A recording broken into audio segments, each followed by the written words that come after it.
Silchar medical কলেজে পুলিশের হেফাজত থেকে চম্পট বাংলাদেশি বন্দির। শিলচর মেডিকেল কলেজে চিকিৎসাধীন অবস্থায় পালিয়েছে সিহাবউদ্দিন নামের ওই বন্দি। এই ঘটনায় তীব্র চাঞ্চল্যের সৃষ্টি হয়েছে। পাহারার দায়িত্বে থাকা ৩ পুলিশ কর্মীর ভূমিকা নিয়ে উঠছে প্রশ্ন। মাসখানেক আগে হাইলাকান্দির ধনীপুরে গ্রেফতার হয় সিহাবউদ্দিন। ভারতে অনুপ্রবেশের অভিযোগে তাকে গ্রেফতার করেছিল পুলিশ। পরে কোর্টের নির্দেশে তাকে পাঠানো হয় হাইলাকান্দি জেলা কারাগারে। 10 নভেম্বর চিকিৎসার জন্য তাকে শিলচর মেডিকেল কলেজে ভর্তি করা হয়। বুধবার রাতে সেখান থেকেই চম্পট দেয় সিহাবউদ্দিন।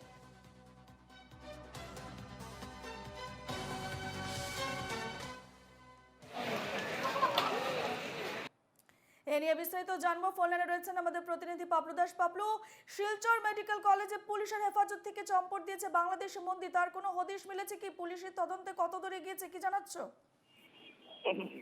রূপা, এই ঘটনার পর আমরা দেখতে পাচ্ছি হাইলাকান্দি পুলিশের সঙ্গে সঙ্গে পাচার পুলিশের বিশাল দল ইতিমধ্যে তাকে খোঁজার জন্য প্রস্তুত, এবং এই এই বিষয়টিকে কেন্দ্র করে জেলা পুলিশ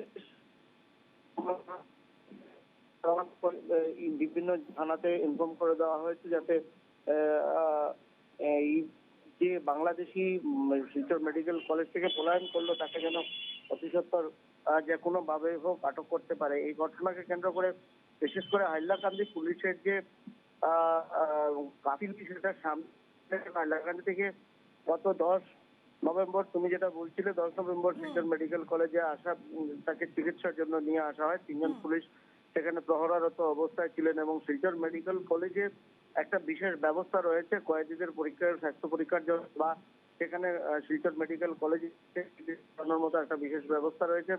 কড়া পুলিশি প্রহরায় সেখানে কয়েদি বা যারা এই ধরনের লোক রয়েছে তাদের চিকিৎসা করা হয়। কিন্তু 3 জন পুলিশের সহ এখানে আরো কাছার পুলিশের প্রহরীরাও প্রহরায় ছিলেন। এই অবস্থায় পুলিশের চোখে ফাঁকি দিয়ে এই ধরনের একজন বাংলাদেশি মানুষ এখান থেকে পালিয়ে যাওয়া, এটা অনেকেই একটা দুশ্চিন্তার কারণও বটে।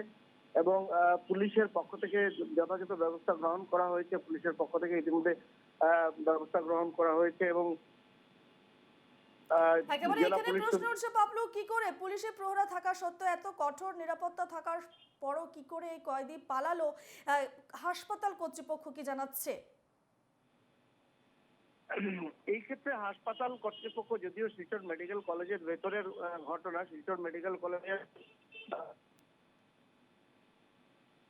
প্রহরার ব্যবস্থা রয়েছে, প্রাইভেট সিকিউরিটি গার্ড, তারা এই গোটা মেডিকেলটাকে তারা প্রহরার নিযুক্ত থাকে। কিন্তু যেখানে কয়েদি বা দোষী যারা, অর্থাৎ সাজাপ্রাপ্ত দোষী যারা, বেশ বেশ।